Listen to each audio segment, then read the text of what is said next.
अस्सलाम वालेकुम, मैं हूं फ़ारूक बलोच और आप देख रहे हैं मेरा यूट्यूब चैनल।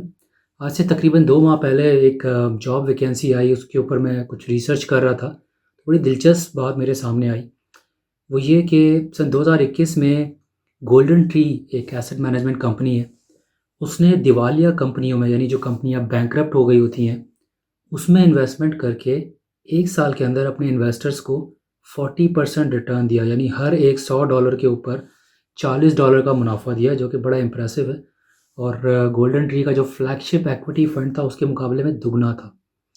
अब आखिर बैंकरप्ट कंपनी से कोई कैसे मुनाफ़ा बना सकता है, ये बात मेरी समझ में नहीं आ रही थी।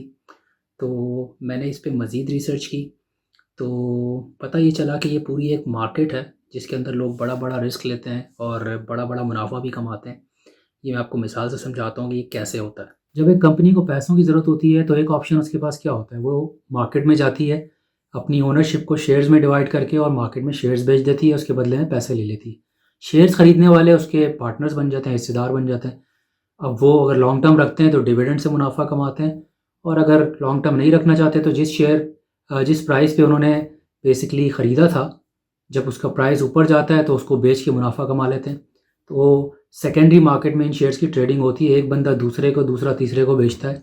इसी तरह एक ऑप्शन ये भी होता है कि कंपनी जो है बजाय स्टॉक मार्केट में जाने के वो डेट मार्केट में चली जाए, यानी या तो बैंक से कर्ज़ा ले लें, किसी प्राइवेट इन्वेस्टर से कर्ज़ा ले लें, या फिर अपने कॉर्पोरेट बॉन्ड्स इशू करें, जिसको कॉर्पोरेट डेट भी कहते हैं, जिसके अगेंस्ट वो पैसा उठाते हैं। फ़र्क ये है कि स्टॉक मार्केट में आप हिस्सेदार बना लेते हैं, पार्टनर बना लेते हैं इन्वेस्टर को।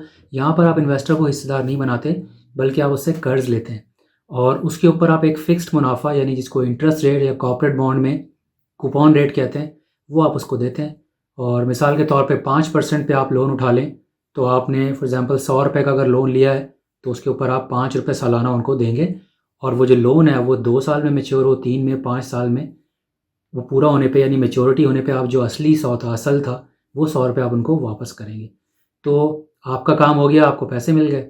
और जो इन्वेस्टर था, उसने आपको बेसिकली क्योंकि पैसे दिए तो उसने आपसे मुनाफ़ा कमाया सूद की सूरत में, और आखिर में जब कर्ज़े की मुद्दत पूरी हुई तो अपने पैसे उसने वापस ले लिए। लेकिन स्टॉक मार्केट की तरह ये जो बॉन्ड्स हैं, ये भी एक सिक्योरिटीज़ हैं और इनकी भी सेकेंडरी मार्केट होती है जिसमें ट्रेडिंग होती है। अब ये कैसे होता है? ये इस तरह से होता है कि मिसाल के तौर पे एक कंपनी है, उसका जो बॉन्ड है उसकी फ़ेस वैल्यू अगर 1000 है और वो आपको 5% उसके ऊपर कूपन रेट देती है, ठीक है? तो ये 5% का तो फ़िक्स मुनाफ़ा है। लेकिन फ़र्ज़ करें कंपनी किसी किस्म की फ़ाइनेंशियल ट्रबल में आती है, अच्छा परफ़ॉर्म नहीं करती, या बहुत ज़्यादा रिस्क नज़र आ रहे होते हैं उसके अंदर इन्वेस्टर को, तो जिसने कर्ज़ा ख़रीदा हुआ होता है, यानी जो बॉन्ड होल्डर होता है, वो डर रहा होता है, तो वो क्या करता है, वो कहता है यार इससे जान छुड़ाऊँ। तो जो ख़रीदने वाला है वो फिर बोलता है मुझे डिस्काउंट दो, क्योंकि थोड़ा-सा रिस्क है इसके अंदर, मुझे उसके बदले डिस्काउंट दो। तो जो 1000 वाला था वो उसको फिर शायद 900 में दे दे। इसको फाइनेंस की लैंग्वेज में कहते हैं कि 90 सेंट्स टू अ डॉलर, यानी हर डॉलर पे आप मुझे 90 सेंट्स दें, 10% डिस्काउंट दें। और अगर 1000 को फेस वैल्यू मान लें तो 900 बनता है, तो वो आपसे डिस्काउंट पे ख़रीद लेता है। तो अब ये जो प्राइस ऊपर नीचे होती है, ये भी इसी तरह से होती है कि कोई भी न्यूज़ जैसे स्टॉक मार्केट में शेयर्स को इन्फ्लुएंस करती है, इसी तरह डेट की जो प्राइस है उसको भी इन्फ्लुएंस कर सकती है। कोई बुरी खबर आ जाए, कंपनी की परफॉर्मेंस में प्रॉब्लम आ जाए, तो उसका डेट रिस्की बन जाता है कि ये पैसा डूब सकता है। तो इसलिए जो डेट होल्डर है, यानी जो सिक्योरिटी होल्डर है, कॉर्पोरेट बॉन्ड होल्डर, वो प्राइस कम करके और उसको बेचता है और कोई ना कोई इसको ख़रीद लेता है जो कि रिस्क ले रहा होता है। अब क्योंकि वो रिस्क ले रहा है तो उसकी यील्ड यानी टोटल रिटर्न भी बढ़ जाता है।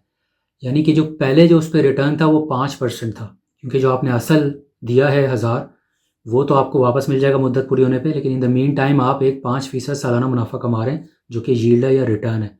अब जिसने डिस्काउंट पे लिया है, यानी 90 सेंट्स पे लिया है बजाय $1 के, तो 10% उसको यहाँ पर बेनिफिट है।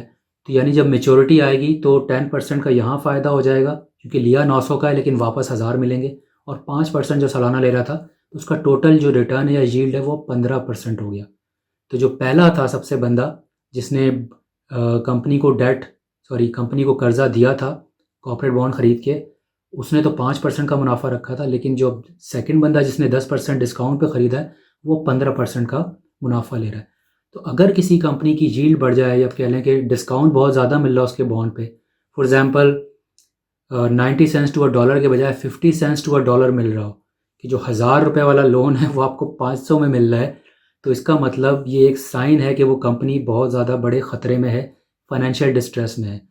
आम अल्फाज में कह लें, या तो दिवालिया होने वाली है या फिर हो चुकी है, जब भी इतने ज़्यादा डिस्काउंट में उसका बॉन्ड आपको मिल रहा है। अब मेरे जैसा आम इन्वेस्टर तो यही सोचेगा कि यार अगर ये बैंकरप्ट हो गई है, इसका मतलब ये अपने मामलात नहीं चला सकती, इसके पास कैश ही नहीं है कि ये अपनी सैलरीज पे कर सके, और कर्ज़दारों के पैसे वापस करना तो दूर की बात है।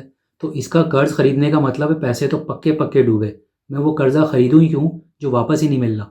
लेकिन जो सोफिस्टिकेटेड इन्वेस्टर्स होते हैं वो इस तरह से नहीं देखते।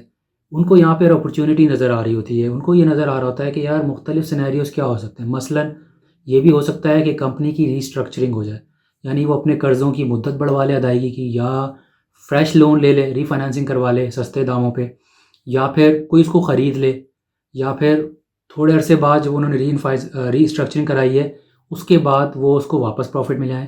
तो ये जो भी तीनों चारों सूरत हाल हैं, इन सूरतों में मार्केट रिएक्ट करेगी। तो वो जो बॉन्ड आज 50% डिस्काउंट पे मिल रहा है, फिर वो 50% डिस्काउंट पे नहीं मिलेगा, वो वापस ऊपर चला जाएगा, maybe 80 cents to a dollar पे, या वापस फेस वैल्यू पे चला जाएगा। तो वो ये सोच कर रिस्क ले लेता है कि यार मैं इसको ख़रीद लेता हूँ, और अगर ऐसा कुछ पॉजिटिव डेवलपमेंट होती है और बाद में इसकी प्राइस ऊपर जाते हैं, मसलन मैंने 50 सेंट्स टू अ डॉलर पे ख़रीद लिया, बाद में कोई पॉजिटिव न्यूज़ आती है इसके हवाले से, रीस्ट्रक्चरिंग या कोई सेल आउट हो जाती है, तो वो बॉन्ड वापस ऊपर जाके मे बी 70 80 सेंट्स पे चला जाता है, तो मैं इसको बेच दूंगा।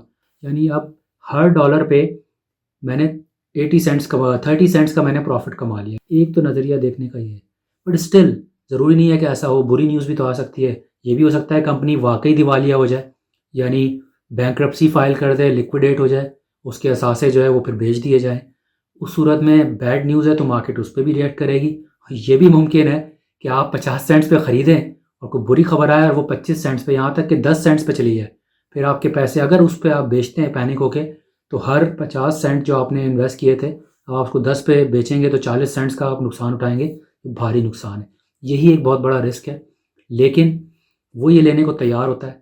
यहाँ पर फिर ये क्योंकि बड़े इन्वेस्टर्स हैं, ये मेरी तरह के आम इन्वेस्टर नहीं है, आपकी तरह के आम इन्वेस्टर नहीं है, ये हेज फंड्स हैं, प्राइवेट एक्विटी फर्म्स हैं, इन्वेस्टमेंट बैंक्स हैं, इनके पास बहुत बड़ी रिसर्च टीम्स होती हैं जो फिर इस चीज़ को कैलकुलेट करती हैं कि यार अगर ये in the worst case scenario ये कंपनी दिवालिया होती है, तो क्या जो इसके असासे हैं उनको बेचकर मेरे पैसे रिकवर होते हैं। वो लीगल एस्पेक्ट भी देख रहे होते हैं, क्योंकि ये डेट है। जब ऐसी कंपनी बैंकरप्ट होती है या लिक्विडेट होती है, तो सबसे पहला हक इसके असासों के ऊपर बॉन्ड होल्डर्स का होता है, इक्विटी होल्डर्स का भी नहीं होता। ये बात उनको पता होती है। तो उसके अंदर भी कैटेगरीज होती हैं, मसलन अगर सीनियर नोट है तो उनका सबसे पहला हक है जूनियर नोट के मुकाबले में। तो वो ये चीज़ देख रहे होते हैं कि यार ठीक है, क्या मेरे पैसे रिकवर हो जाएंगे। अब अगर फ़र्ज़ करें कंपनी 10 सेंट्स पे मिल रही है टू अ डॉलर 90% डिस्काउंट पर, तो रिस्क तो है कि ये 10 सेंट्स भी डूबेंगे, लेकिन वो उसको रिस्क को फिर बैलेंस कैसे करते हैं, वो ये रिसर्च करते हैं, उनकी फाइनेंशियल और लीगल टीम्स ये चीज़ चेक करती हैं कि यार अगर ये लिक्विडेट होती है तो इसके असासों की कुल कीमत, यानी फ़र्ज़ करो अगर 1 अरब डॉलर का डेट था जो कि इसने 100 मिलियन डॉलर का लिया है, तो क्या असासे बेच के 100 मिलियन डॉलर निकलेंगे। अगर जवाब हाँ में, तो उनको लगता है कि यार ये तो रिस्क फ्री है, वो ये रिस्क लेने को तैयार हो जाते हैं। क्योंकि अगर तो पॉजिटिव न्यूज़ आ गई, जो तो मैंने वीडियो में पहले जिक्र किया, रीस्ट्रक्चरिंग हो गई, किसी ने ख़रीद लिया, प्रॉफिट में आ गई, फिर तो अंधा प्रॉफिट है। लेकिन अगर बैंकरप्ट हो गई, लिक्विडेट हो गई, तो भी जो ओरिजिनल 100 मिलियन डॉलर वो नहीं डूबेंगे, क्योंकि असासे बिकेंगे और पहला राइट बॉन्ड होल्डर का होता है, ये पैसे रिकवर हो जाएंगे, कम से कम नुकसान नहीं होगा। लेकिन ये इतना आसान नहीं होता, क्योंकि ये सारी मालूमात वक्त पर मिल जाना, ताकि आप सही फ़ैसले करके सही पैसे बना सकें, अच्छा प्रॉफिट बना सकें, इसके लिए ऑब्वियसली आपको बहुत ज़्यादा रिसर्च चाहिए। और यहाँ पर फिर रोल आ जाता है फाइनेंशियल जर्नलिस्ट का, जिनको डिस्ट्रेस डेट रिपोर्टर कहते हैं। ये वही वैकेंसी है जिसका मैंने शुरू में जिक्र किया था, जिसको मैं सर्च कर रहा था। तो ये डिस्ट्रेस डेट रिपोर्टर क्या करते हैं कि जो कॉर्पोरेट डेट होता है, यानी कंपनीज़ का जो डेट या लोन होता है, उसकी पूरी लाइफ साइकिल को कवर करते हैं, फ्रॉम द पॉइंट जब कंपनी एक बॉन्ड इशू करती है उस वक्त से लेकर फिर मार्केट में उसकी जो ट्रेडिंग हो रही है, उसके प्राइस ऊपर नीचे हो रहे हैं, पॉजिटिव और नेगेटिव न्यूज़ के नतीजे में, उसको भी कवर करते हैं।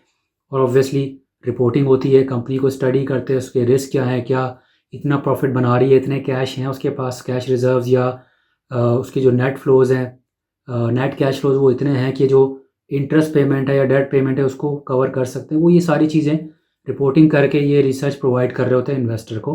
तो यहाँ पर फिर रिपोर्टर्स का काम आ जाता है। जिस रिसर्च को और रिपोर्टिंग को इस्तेमाल करते हुए फिर इन्वेस्टर्स डिसीजन लेते हैं। तो जी वापस आते हैं कि ये वैकेंसी जो मैं सर्च कर रहा था, तो क्या ये जॉब मुझे मिल गई या नहीं, ये मैं आप पे गेस करने के लिए छोड़ता हूँ और अगली वीडियो में इसका जवाब मैं आपको दूंगा। आपसे जल्द दोबारा मुलाकात होगी। अपना ख्याल रखिएगा। अल्लाह हाफ़िज़।